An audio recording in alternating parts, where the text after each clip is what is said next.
So addictions are something that are really prevalent today, and you can't turn on the news without hearing about it. You can't open up your computer without seeing some article about addictions. And really, back in the 1930s, when Bill W. founded AA, is when we started studying this stuff, so almost 100 years ago.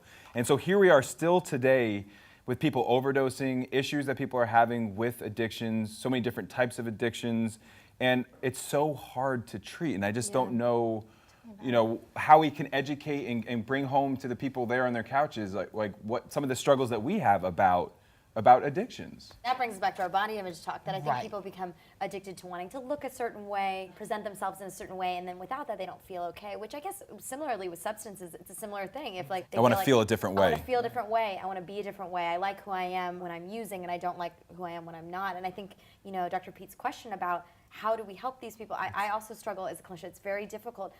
AA, the anonymous programs are amazing because I think of the community support. Well, and still to this day, AA is the most effective treatment for substance yeah. abuse. Still to this day, what research tells us. You ask, how do we deal with it? It is so hard. How we all struggle with it. I work primarily on an adult addiction inpatient unit as an MD, as the prescribing psychiatrist. I'm frustrated on a daily basis Yeah. at work. And So what do you do with that frustration? what do I do? She drinks. What you addicted to? Everybody knows somebody, whether it's their friends, their neighbor, their uncle, their cousin, their brother, their boyfriend, their husband. Everybody knows somebody because 1 in 4 adults are struggling with some sort of substance use disorder. Everybody. Well, one even in that. 4. So that's the adults, right? And so, recently, Children, forget it. We might as well just lump well, the adolescents so into recently, the same category. in the Journal of Pediatrics, there was a study that found that 10.4% of adolescents between the ages of 14 to 20 reported misusing pain pills.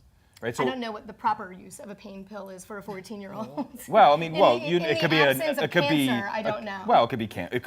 It could be a back injury. I mean, there could be a dentist, And that which is brings where up we see another it. problem. If How- you're 14 and you broke your tooth, take some Motrin. There are doctors and dentists out there who are as wrong as the person taking it. Yeah. I recently, a and- dentist tried to give me pills, and I looked up at him and I said, can you stop prescribing these medications, please? Right, and much of my daily work is undoing that which has been done by a doctor. And errands go to the pediatrician, my kid has a sore throat, I want an antibiotic. So Right. it starts, these lessons are started at a very young age and it's continued and it's this immediate gratification. It's very But they American also, Instant see, but they also culture. see it from the parents because they're quick to, doctor, Yeah. prescribe me some Right, Xanax, yeah. please. I need some Xanax. I have to go to my bar mitzvah and I need some Xanax. I think that there's also about that mechanism in the brain that takes place with the Right. addiction, right? Which is sort of like that feeling good sensation. Yes. It is very hard to let go of something that makes you feel good. Yeah. And when And you there don't is- know how to interrupt that and you don't know how to engage